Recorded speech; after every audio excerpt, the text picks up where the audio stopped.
Okay guys, so I'm here to go through the FET waves on a string simulation here. So this is the original setup, and you need to make some changes to it to make sure it's working correctly. So you want to make it so that it has no end. So click there. You want to make it oscillate, and you'll see a wave formed, and you want to make it so that there is no dampening, so you don't lose any energy due to heat or sound or anything like that. So that is your basic setup, and I'm going to just make it go to slow motion to make it easier to see things. You can also pause it and step it forward. So like you click on this little button, it'll make it go forward one little bit of time. You probably want to turn on rulers so that you can measure different ideas like wavelength, which would be the distance from the equal parts of a wave, so crest to crest, trough to trough. Timer is going to be useful when you're trying to figure out the period. Reference line, if you want to put that in, you can, so you can like move this to a height, and then you can maybe use the other ruler to measure amplitude. So you put it on 0, and then you figure out how many centimeters. It looks like it's counted by 0.2, so 0.2, 0.4, 0.6, 0.8, and then 1 centimeter. And you can adjust the settings as how you want it. So you can change the amplitude to whatever amounts.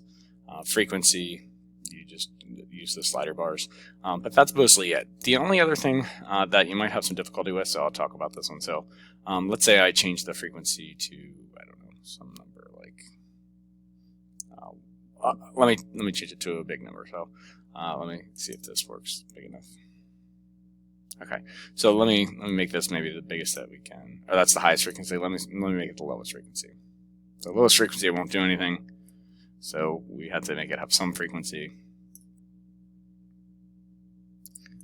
And eventually, like you can see, again, wavelength is from crest to crest or trough to trough, so you can measure that pretty easily, as long as a whole wave fits in the window. So as long as it fits on the screen, like you're fine. Sometimes that won't happen, so like if I make this a really low frequency one, maybe like a half, somewhere around there, see how that goes.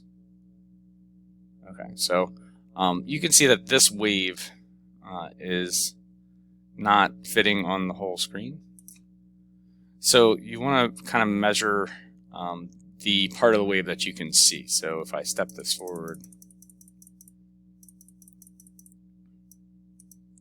go a little faster. So it looks like I have about a half a wave on the screen. Let me stop it at a better point. Okay, and I'll step it forward. So I can see like, okay, it seems like this is like a half of a wavelength because it doesn't form the whole sine wave, it just forms part of it. So I just want to measure that, and then I want to multiply it by whatever portion I see. So since this is a half a wavelength, I would measure that length and double it. Another thing that you might have trouble with is measuring the period of oscillation. So let me change this to a bigger frequency. So it's going to make lots of waves. And to measure you're going to press start on or play on the timer here. And then what I would suggest is you look at where you start on the little circle here. So one oscillation is when, or one complete wave is when this circle makes it all the way around this little circle. So if I click this step button, this is where this is useful, it starts timing. And I'm just going to keep clicking this until I get all the way around to where it began.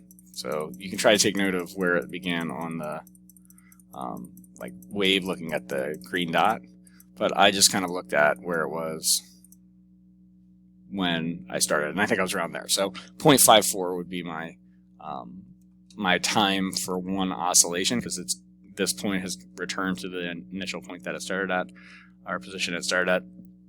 And that's how you would do that the easiest way. If you try to just do it with this and then hit the pause button, you may or may not get a very good result. So that's why I'm making that suggestion for you. Okay, so all you really do is you just change your variation on your frequency and amplitude and measure using the rulers and the timer, and then looking at your data, you draw some conclusions about what's going on with these mechanical waves, or waves on a string. So have a good one. There's your little instructional video for that.